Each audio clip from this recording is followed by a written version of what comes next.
First, our top story. On the last day of the winter session of the Maharashtra State Assembly, the government tabled the Judicial Commission report into the Adarsh housing scam, after first rejecting the report altogether. Is this huge scam being buried, or will there ever be justice? Greed, nepotism, and a shameless tale of violations. That's how the Judicial Commission's report sums up the Adarsh Housing Society scam. Former Chief Minister Ashok Chavan indicted, while his predecessors Sushil Kumar Shinde and late Vilasrao Deshmukh both named. The 690-page report clearly stating the controversial housing society enjoyed their political patronage. 8 months after the report on the Adarsh scam was submitted, the Maharashtra cabinet rejected it this morning and then finally submitted it. It was a well-calculated move. Today, being the last day of the winter session of the state legislature, the government knew there could be no discussion on the report. The report says Ashok Chavan and other bureaucrats gave permissions and clearances as quid pro quo.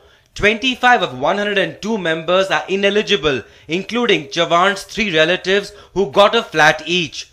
The commission also found 22 cases of Benami transactions and that the society never applied for environmental clearances.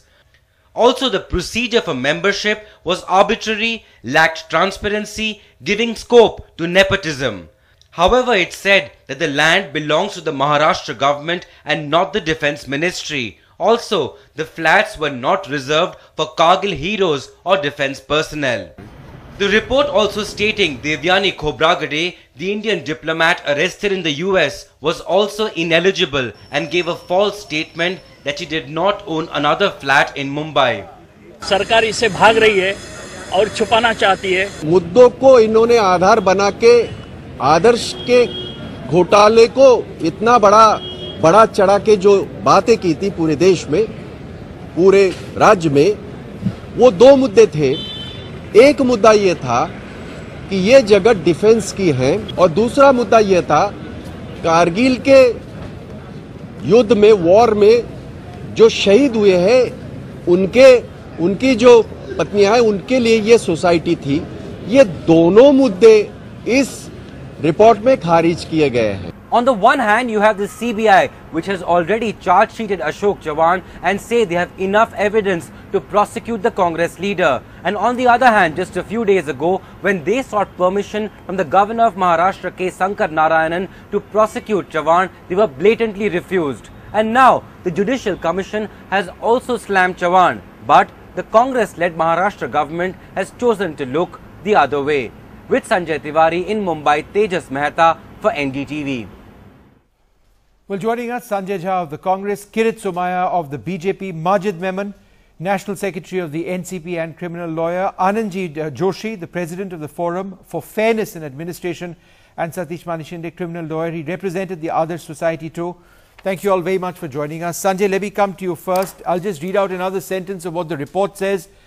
The Judicial Commission in its scathing report has said Adarsh is not a saga of ideal cooperation. It is a shameless tale of blatant violation of statutory provisions, rules and regulations. Was this what the government was trying to hide today by not initially agreeing to table that report and, for that matter, dismissing the report altogether? Well, you know, Vishnu, firstly, this case, as we talk, is under investigation by the Central Bureau of Investigation, by the Enforcement Directorate, by Income Tax. So, you know, it's being, the matter is really sub judice in that sense.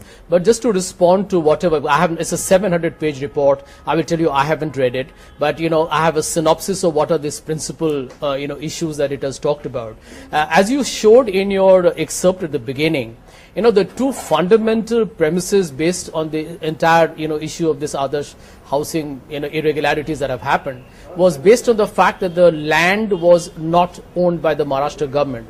I think to that extent is a significant finding of the Judicial Commission to say that it belongs to the Maharashtra government. It goes to show this report I'm coming to in entirety that there is a hand-in-glove collusion between politicians and bureaucrats, many politicians from your party and bureaucrats, those who've been illegally allotted property in the flats in that area, municipalities in Mumbai, who have gone ahead and done this. It's a complete illegality. Why haven't you tabled the report?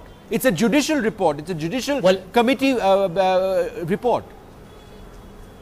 Yeah, let me just finish very quickly, Vishnu. The second part is that, it was alleged at the very beginning that it was meant for, the war heroes, etc., from the defense services. Now, even that, according to the commission, is not correct. So I think on two fundamental points, there is, reason to believe that things were appropriate as declared by the government at the initial stages. Now, the issue is about whether these allotments were done by favoring people, where did people use political patronage. Now, the state cabinet has said no. It's talked about certain politicians, certain bureaucrats, etc. But let me tell you that as far as Mr. Sushil Kumar Shinde, I'll give you one example. He's also been given a clean chit by the CBI in the same case. So end of day, I think it's a matter. Vilas Rao Deshmukh hasn't. Well, Sushil Shinde's name is included over there as somebody who gave patronage to the society. But let me just come across to Kirit Somaiya to respond to what Sanjay Jha is saying over there. Do you accept what he's saying? That look, there are two grounds which have been cleared. That entire area of who owned that land initially, he said that has been cleared. He also said that entire argument of war veterans and all that has been cleared. He believes that the Congress, the state government is cleared on those grounds. That is Sanjay speaking on behalf of Congress. What is the issue?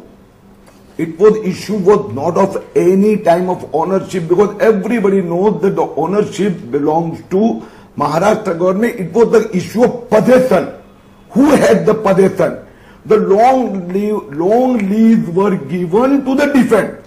The another issue, tell me Sanjay Da, the Prithviraj Chavan at PMO take a stand that CBI has got authority. The central government of Congress files a complaint and asks CBI to investigate.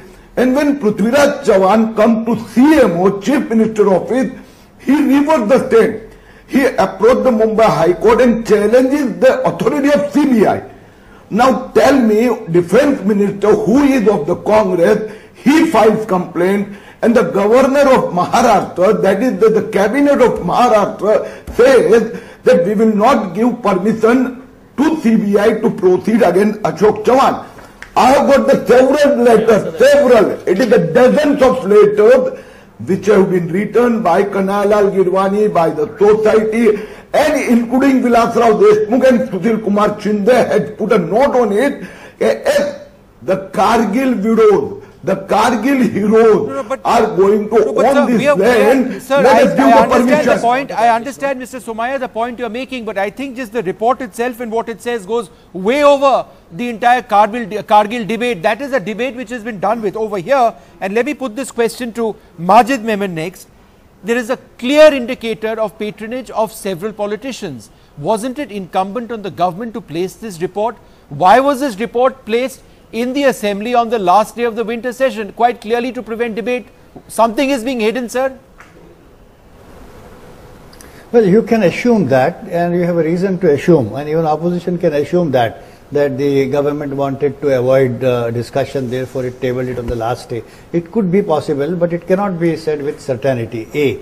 Otherwise the government would not have tabled it today. It's also, what would have happened if the government had not tabled it today also? What could have you done? There was a walkout of the state assembly. See, no, correct, but what I am suggesting, Vishnu, is this, that, it is not good or correct on the part of us, any one of us. Yeah. Because, I don't think, Vishnu, you had occasion to read the entire report which has just been tabled today.